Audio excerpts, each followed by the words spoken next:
All right, everybody. Good afternoon. It is Wednesday, November 18th. Hard to believe. I don't know where all of you are. I'm in Las Vegas and it was in the 70s today. It's unheard of. So today we are going to be welcoming Prashanti deJager. I am so revved. This is just so awesome. Prashanti's been in India now for the last 9 months. So somehow he made it home to us for a while. Prashanti is the original founder of Organic India way back in the 90s. Then in the 2000, early 2000, he developed something called the Veda Mandala. I will give you that website when I post this on YouTube. It is a university of about every part of the Vedic studies that you could possibly want to study. It's awesome.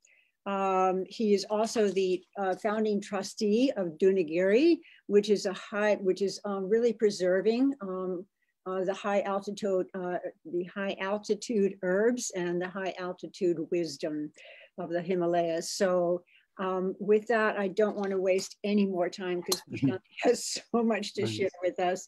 So thank you so much. Yes, thank you, Abhay. And I just have to thank you.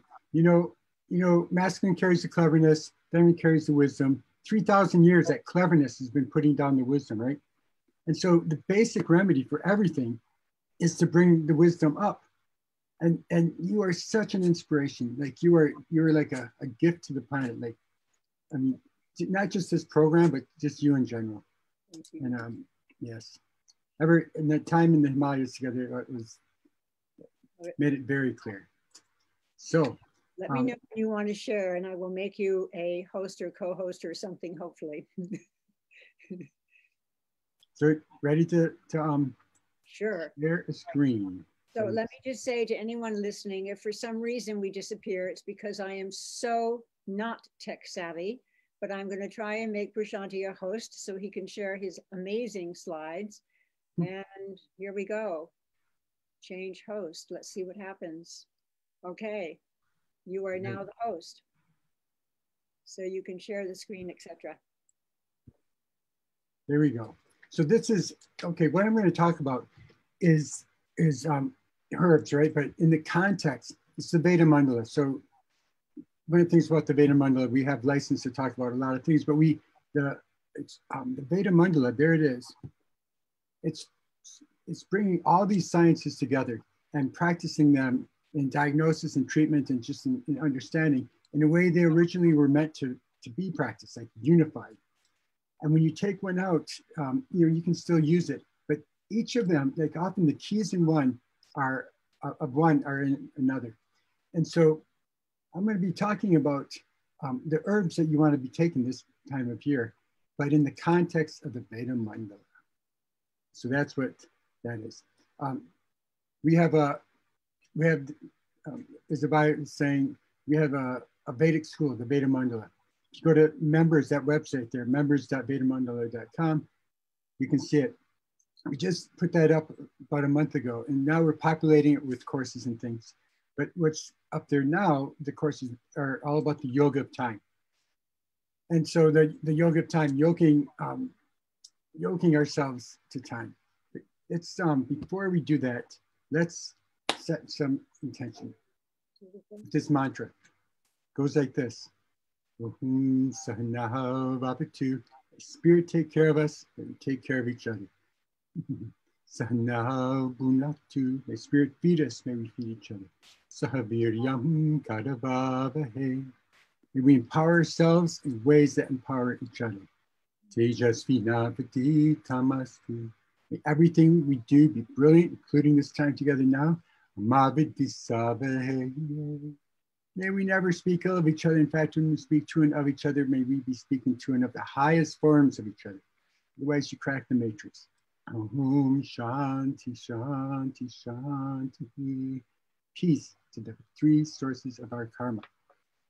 So there's the Veda Mandala, and we will be using quite a few of these sciences today in this talk about herbs, believe it or not. But first, what's the goal of life? Joseph Campbell, one of my heroes, the goal of life is to make your heartbeat match the beat of the universe, to match your nature with nature. We're all about this healing, this modality.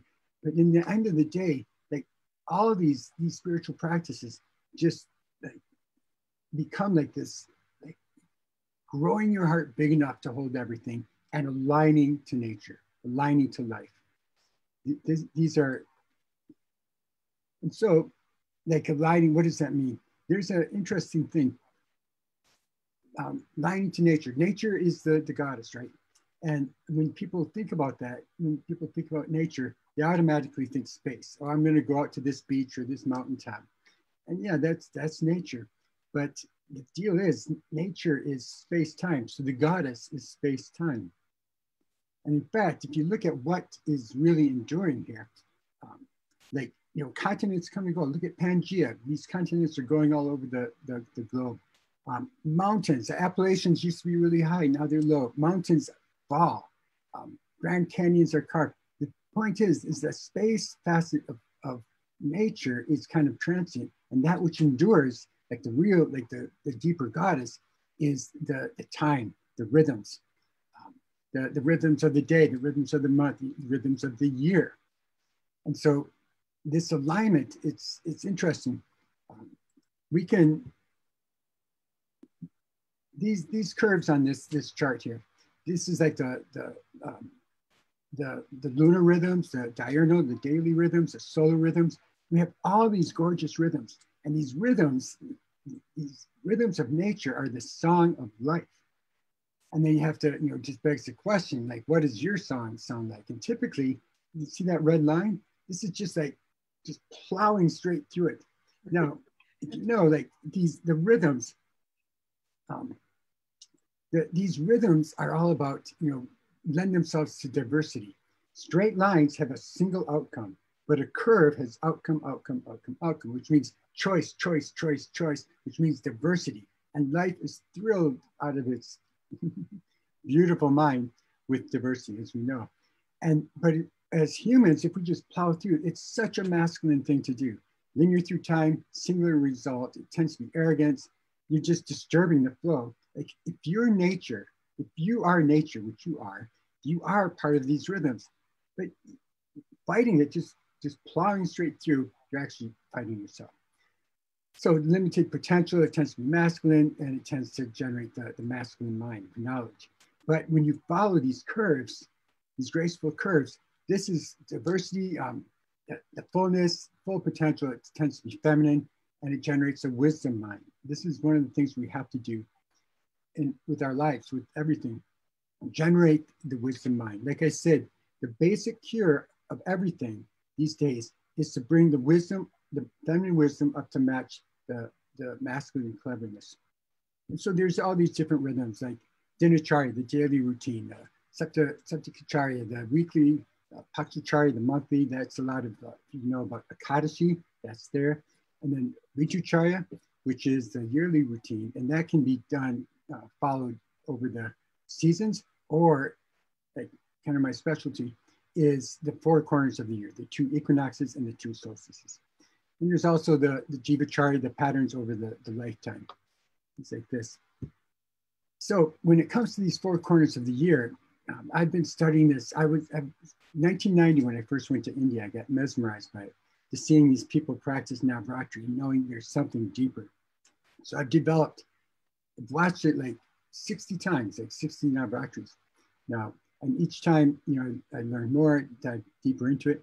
But I see these patterns emerge. And then also with the solstices, the qualities of them.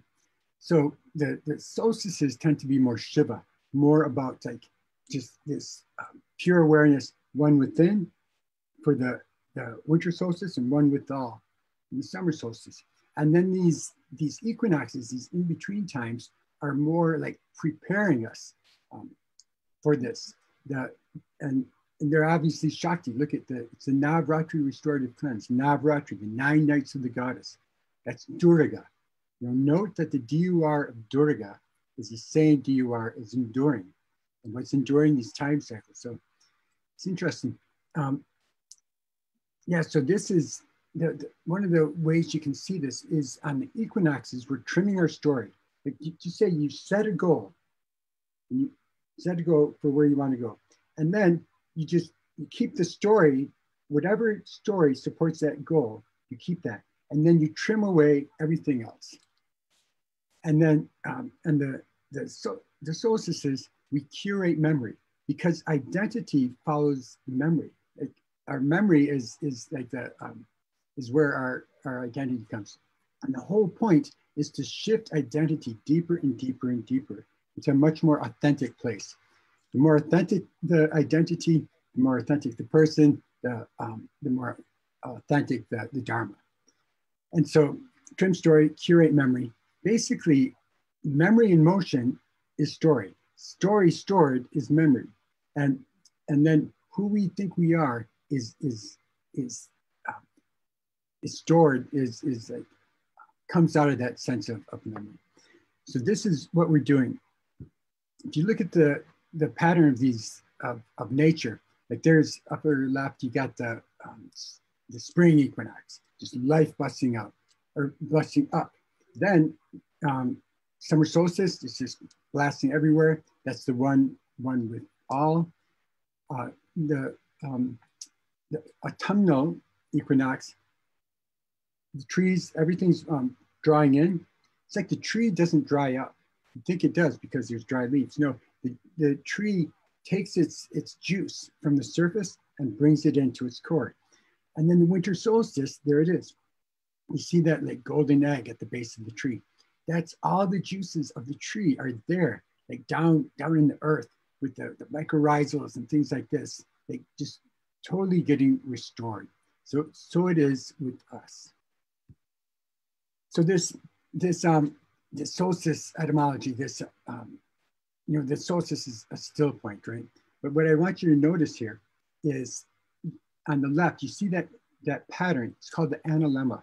If you take a picture of the sun every day at noon throughout the year, it's going to trace that pattern, the analemma.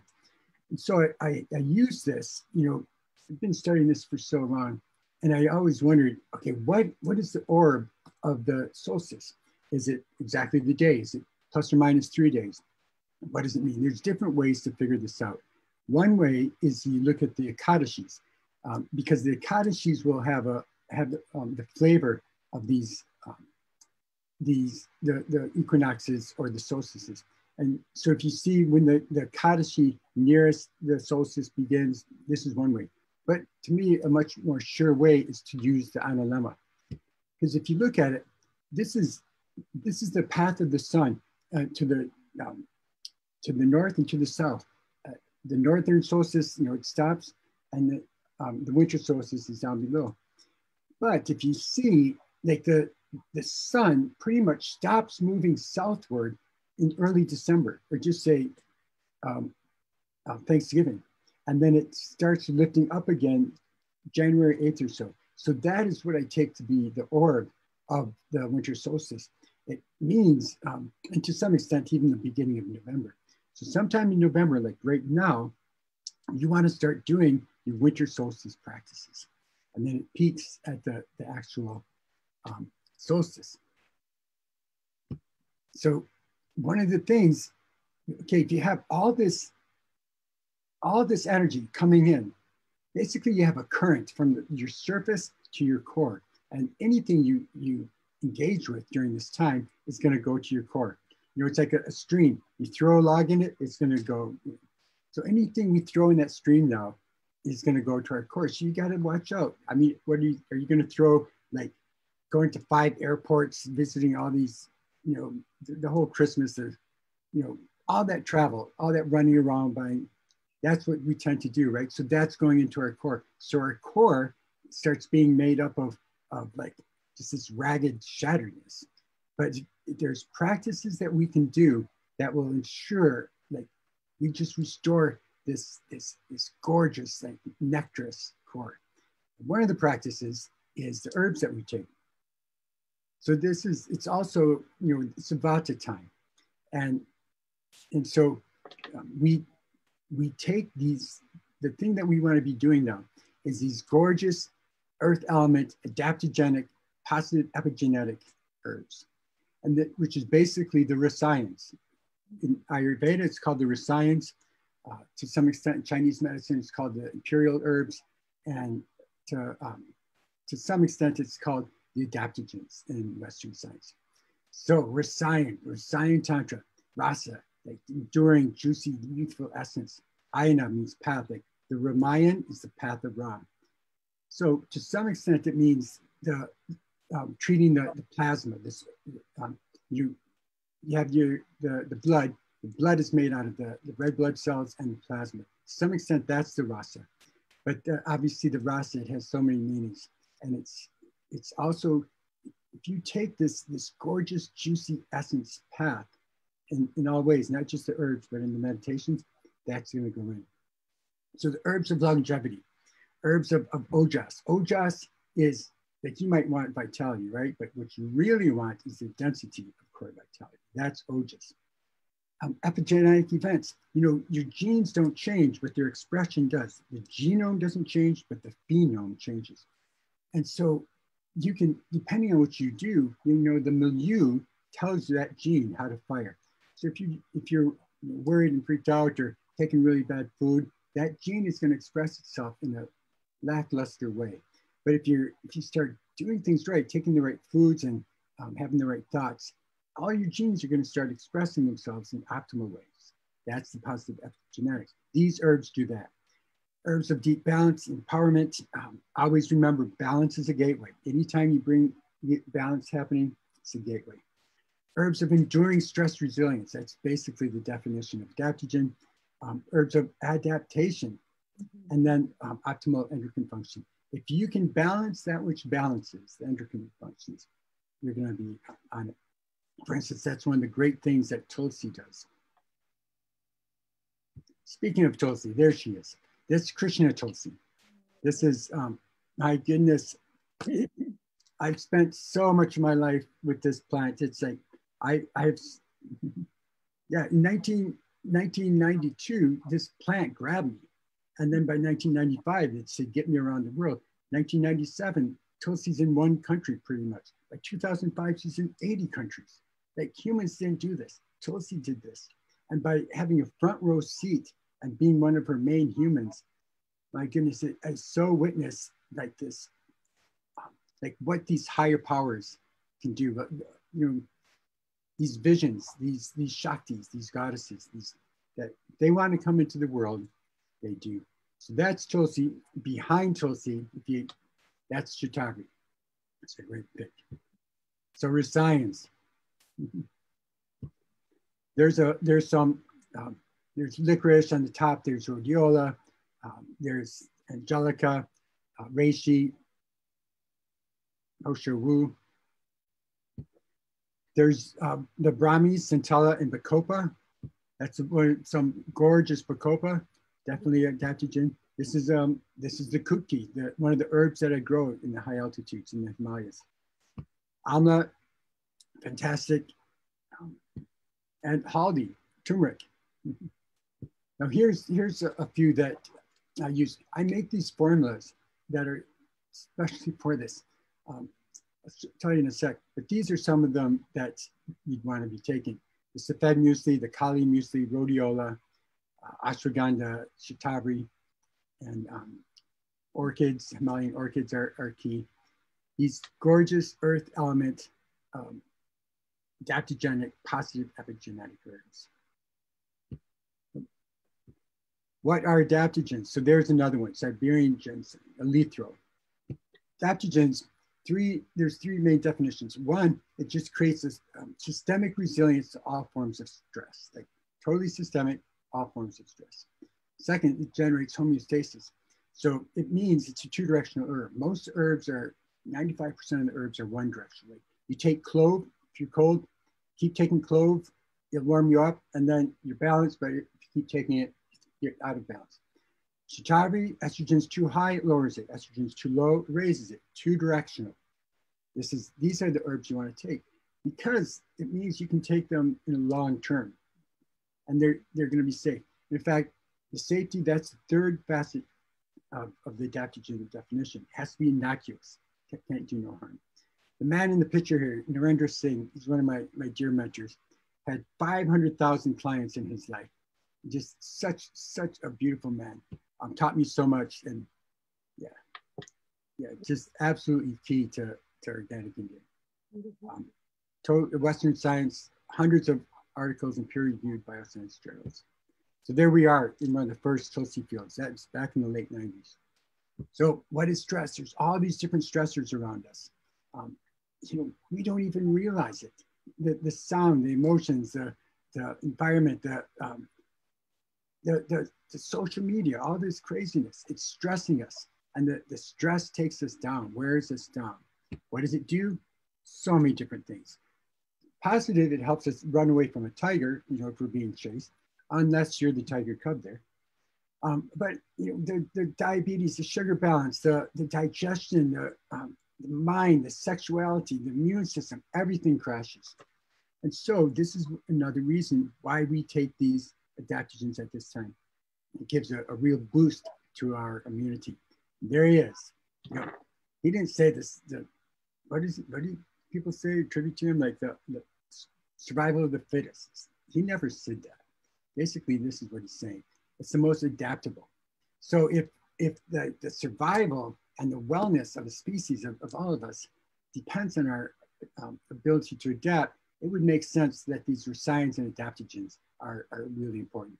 And then the greater the change, the greater the need to adapt, obviously. So all the more reason we need these adaptogens.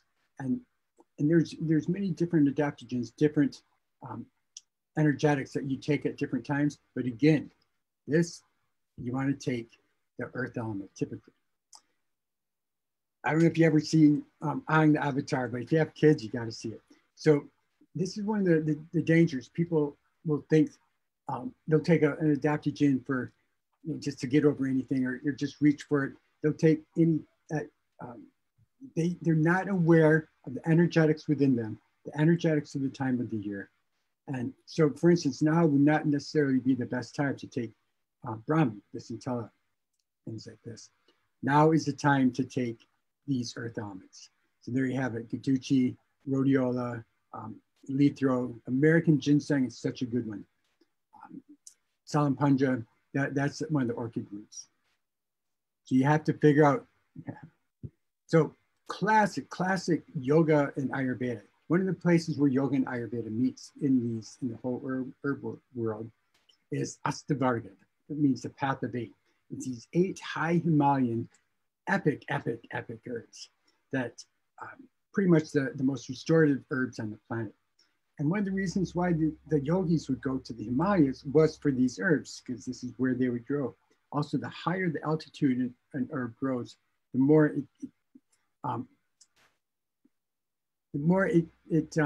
for instance, it has to live on no air. So it gives our own cells greater cellular respiration, things like that. So there's a list of some of these herbs. There's quite a few of them are orchids, and you cannot get it. In fact, like 500 years ago or so, a book came out and said, now that the Astavarga herbs are hard to find 500 years ago, here's the substitutes. So for instance, Shatavari is in that first row of substitutes. Another 200 years ago, another book comes out and says, well, here's the substitutes of the substitutes. The Ashwagandha is in there. And so I make these Astavarga formulas. Of course, these herbs are hard to find, but I'm always in the Himalayas. I know how to find them, and I know how to harvest them sustainably. So I've been playing with these herbs and studying with them. One of them, you see that kakoli in the top line in the middle. I found once on a cliff, dangling from the side of a cliff, I found this like Maha grandmother kakoli. And I just hung on this cliff as the sun was setting. It was quite the sight. And I was like digging some of her roots out, and not all of them. And yeah, what she taught me was great. So the point is an Astavarga-like formula would be good. And this is my Ojas formulas that I make, the regular Ojas, and also my special orchid Ojas. Follows that path. This is my child in the forest, Kailash, with some of the herbs.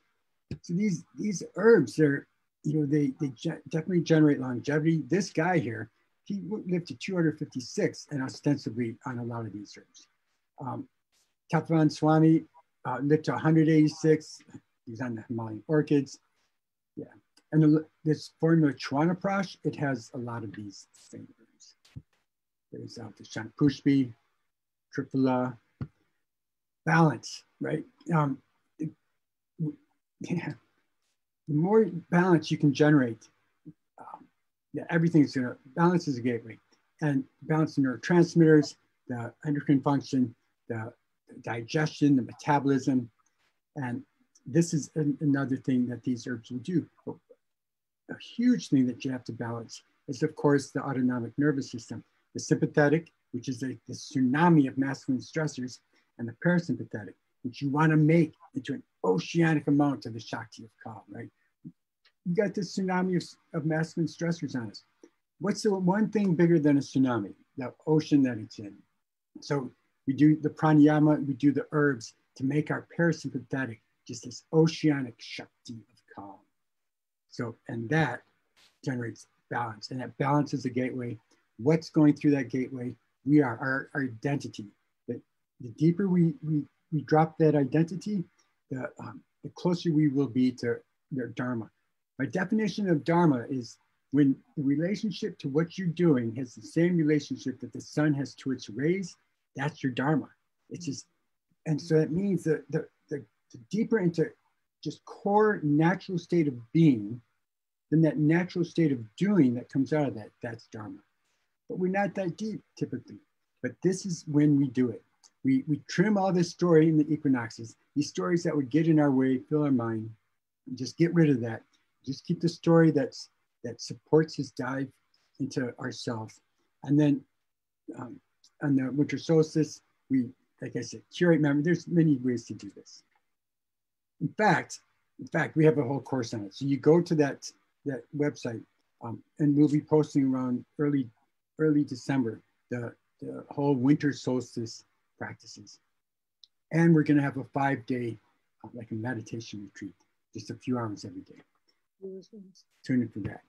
So here also, Tulsi is one of the great adaptogens. You can use it here.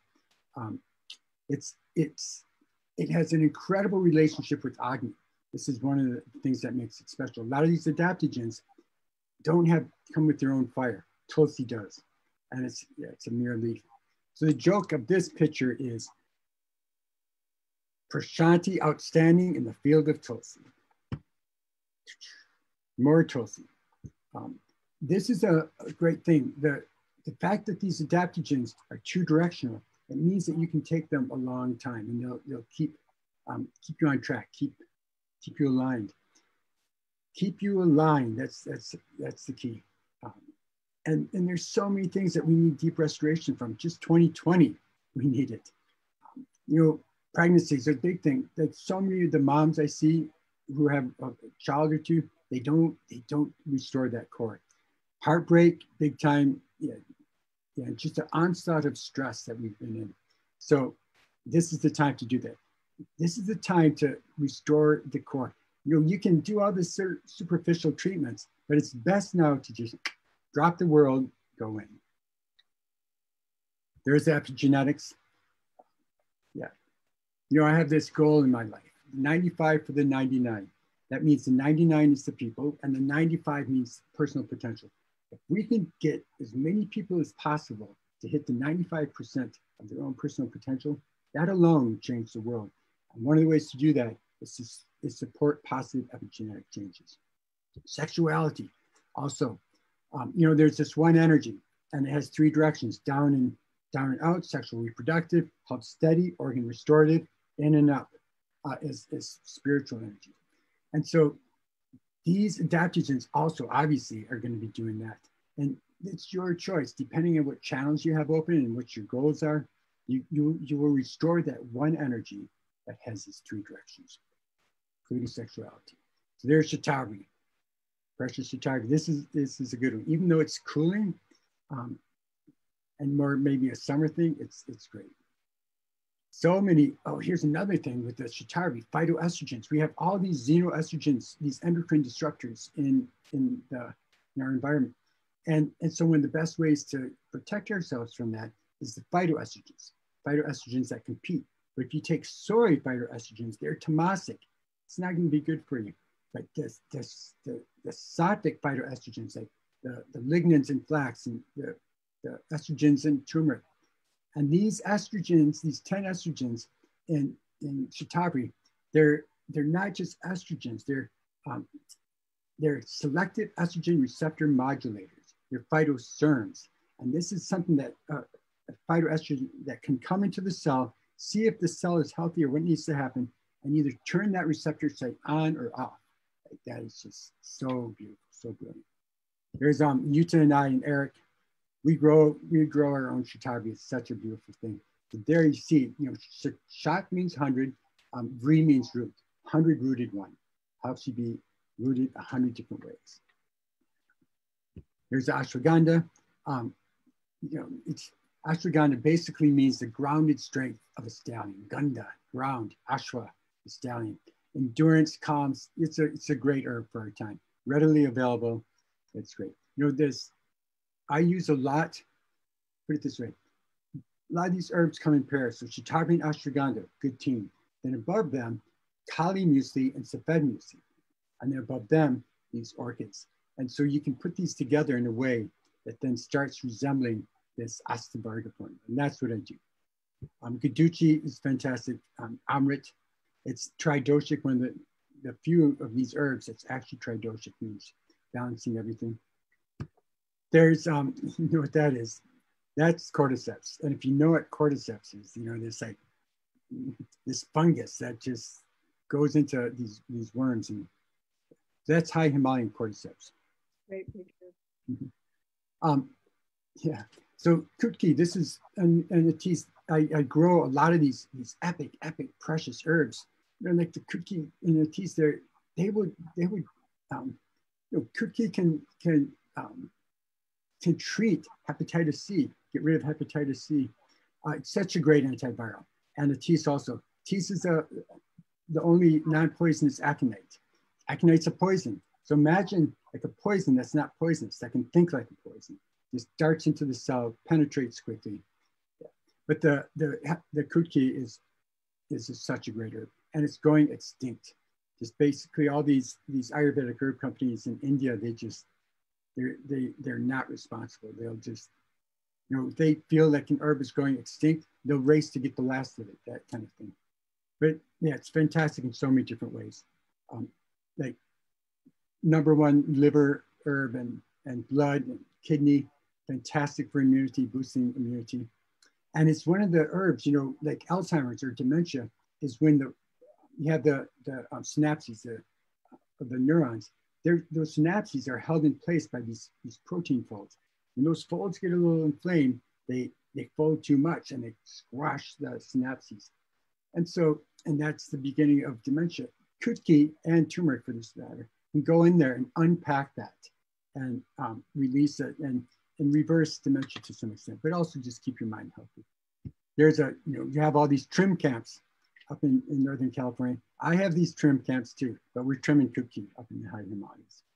Another important thing is the shilajit, the 70 million year old seaweed. That's a big chunk of it right there. Yeah, it's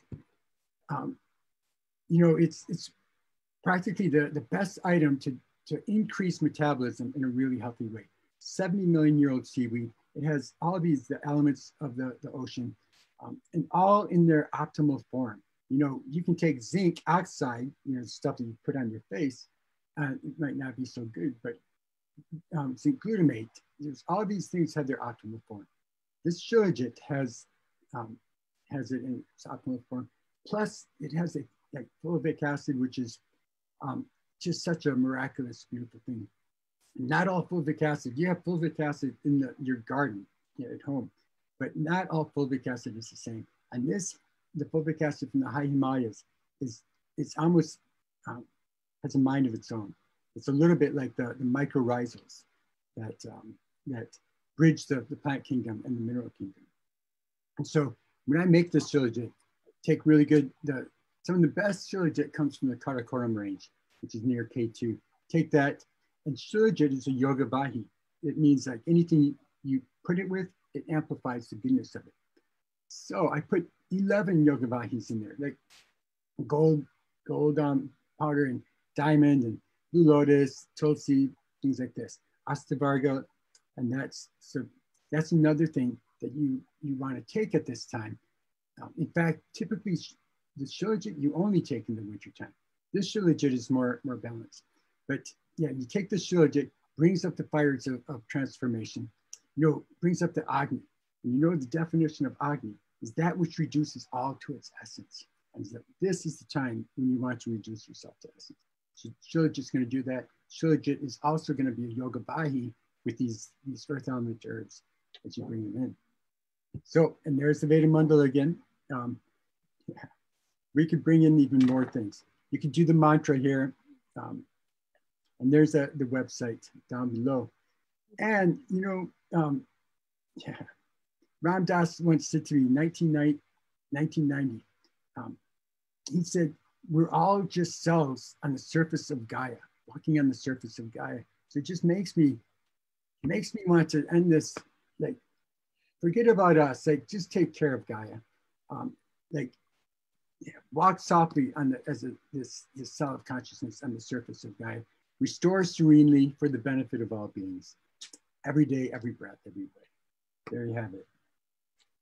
Amazing, Prashanti. So with these herbs, because we are running a little over, but with these herbs, they can receive purchase them from you in formulas, or when you are dealing with just a single, like tulsi for tea, or turmeric, or shadavari.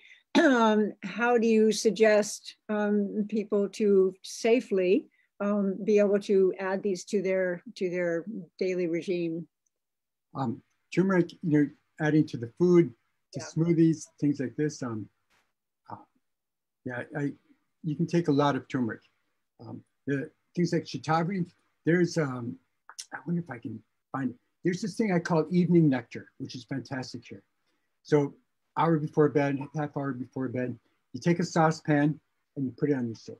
And you're with that saucepan. You put some milk in it, like maybe like 500 or a couple cups of milk. And best is like raw cow milk, but that isn't good for you. Almond milk. And then you put your deep earth element adaptogenic herbs in there, like a spoon, like 5 to 10 grams. And then you're in any other special thing that you do. Like I always put saffron in mine and things like this, but cinnamon, whatever is special to you. And then you're stirring it. And as you stir it, you're putting your good vibes into it. And you're not leaving it, you're just there. And then just as it starts to roil, like as the milk bites into the herb, and the herb that gets captured by the water, by the milk, you take that off the heat. Then if I handed you this, right, this glass, and you drank, like the glass, the Vastu Shastra, the design of this glass is redolent of hydration. And so glass, right? But you don't want that. You want it like a bowl. The bowl is, your mind says, oh, I'm going to be nourished with the bowl. I'm going to be hydrated with the glass. So you take your favorite bowl, and you can even have one bowl like set aside. Put it in there, maybe sprinkle a little extra saffron on top or whatever.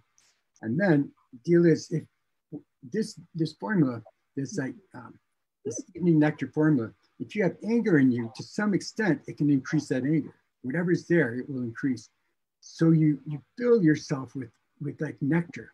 Like nectar is like gratitude and forgiveness and compassion and things like this. Just fill yourself with that. Take a sip of this, and with 2 hands, drink this evening nectar. Beautiful. That's the evening nectar practice. That's a fantastic thing also for the winter solstice. That's amazing. I'm going to unmake you a host now, if it's all right, if you're finished with the slides for momentarily. Um,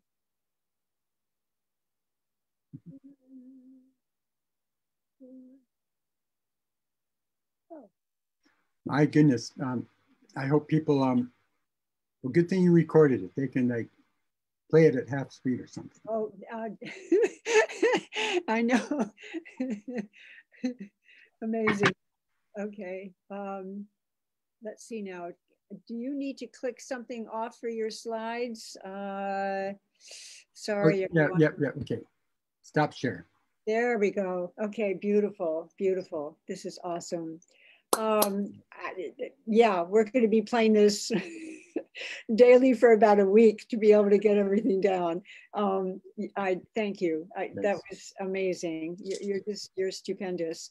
I think we're all going to be making our meal tonight. And for those of you that wish to be in touch with Prashanti or order some herbs through him, I will put all of that onto the Facebook when I give you the link to YouTube.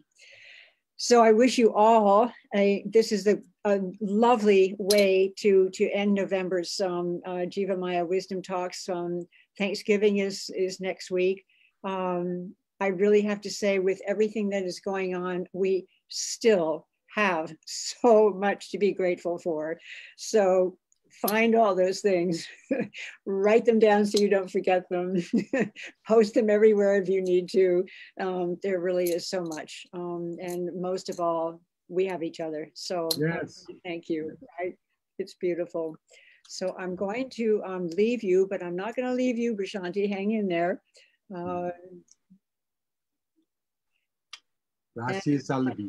Yeah, and I'll be posting December. We've got some really beautiful things lined up for December. So hang tight and happy Thanksgiving to everybody. Please take care of your tummies. Remember, only 3/4 full.